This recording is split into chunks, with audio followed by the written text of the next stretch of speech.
What if I told you that the problem with feedback isn't feedback? It's the experience that people have around it. Many organizations spend a lot of time helping managers give better feedback.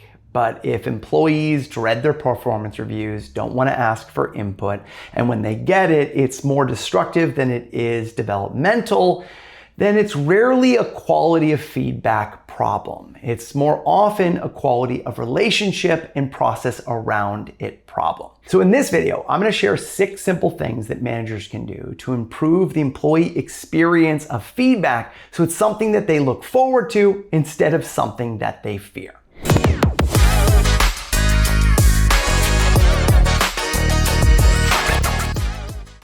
If we haven't met before, hi, I'm Chris Littlefield. I'm the founder of a company called Beyond Thank You. I've spent 20 plus years offering keynotes and trainings at some of the top companies around the world, from Colgate-Palmolive to Salesforce to the United Nations, helping people have the conversations that matter most so they can focus on doing the work that matters most. And I also write on the subject for Harvard Business Review. Number 1, make feedback predictable and not surprising. One of the reasons why people dread feedback or have negative associations with it is because the only thing we get is negative feedback about things that we're doing wrong. Whether it's in our performance review or whether our boss only reaches out to us with criticism, that's why we start associating it with only that.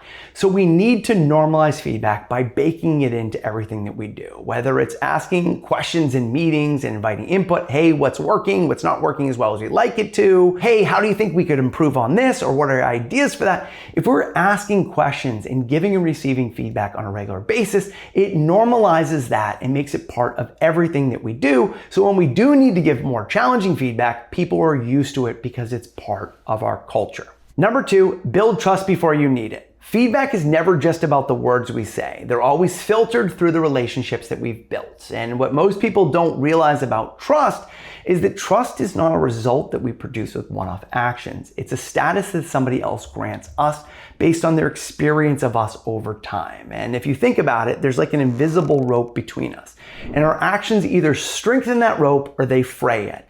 If we take time to get to know people, connect people, learn about them, ask about their weekends, check in about their kids, or not check in about their kids if they don't want to talk about their personal lives. But if we take time to understand people's past, their present, and their future. So do things on a regular basis to strengthen that relationship so when we do need to give challenging feedback, we have a strong enough relationship to withstand it. Number 3, balance recognition and refocusing or feedback. The truth is that if we want people to value our feedback, we also need to give them recognition. And here's the best part. Research from Achievers found that 92% of employees said they're more likely to take an action again in the future when they get recognized for it, because recognition creates reinforcement loops that show people the behaviors we want more of. But we need to be clear on what we're recognizing. So when you are recognizing people, make sure you include the what you appreciate, why you appreciate it, and the impact on you, the team, and the organization. And if you do that on a regular basis, then you're going to build that relationship with people and they're going to be more receptive to your feedback when you need to give it. Because by the way, recognition is a form of feedback. It's just on the positive side. Number 4, ask more questions and give less answers. Many times leaders fall into the trap of thinking that it's all about the advice that we're giving that's going to help people grow and develop, but it's really more about the questions that we ask. One study that I saw recently that I believe was in the book, The Leadership Lab, they studied the top leaders and they found that good leaders asked about 2 questions every 15 minutes, but great leaders asked about 10 questions every 15 minutes. Now, this doesn't mean we're just asking random questions, but the more questions we ask, the more we understand how somebody else is seeing and experiencing what they're going through. Whether it's a work thing, whether it's interaction with a client, a customer, whether it's their goals, how they want to develop and grow. But the more questions we ask, the more data we have. Hey, how did you see this unfold? Why do you think it went the way that it did? What are your thoughts about what we could have done differently? And why do you say that?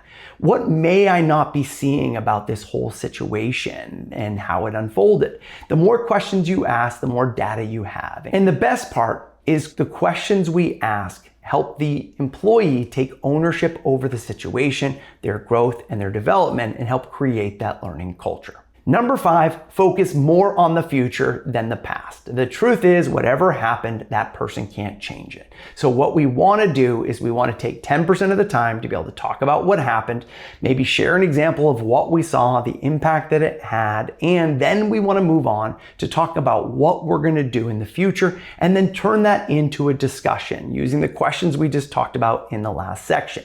The more we can understand about what we could do in the future, and then also explore, hey, what may get in the way of this being successful, get their input, and then decide on next steps, both for them and for you, and when you're going to check in. Now, here's the other tip that I want to throw into this one.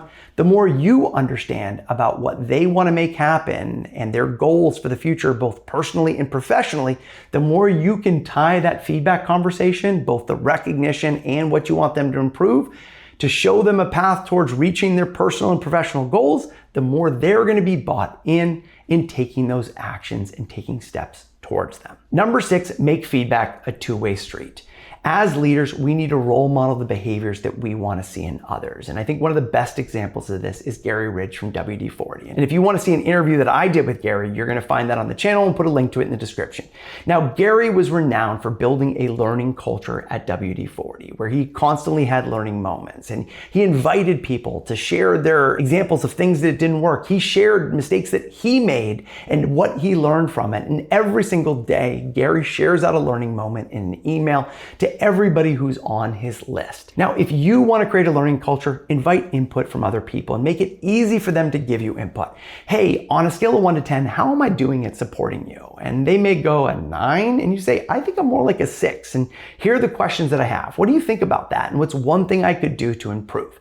And if you do that on a regular basis, then guess what? You're going to get feedback from employees that's going to help you grow. And they're more likely to be open to getting feedback from you and the people that they work with every day. In the end of the day, feedback is not about the quality of the words we say. It's about the quality of the relationships and the culture that we've built. If we bake conversations about growth and development and learning into our meetings, into our one-on-ones, if we invite feedback from others and we do those small things to build stronger relationships, then feedback is going to be something that people look forward to and is part of everything that we do instead of something that people avoid. And if you want to build a feedback-rich culture in your organization, well, then reach out to me at beyondthankyou.com.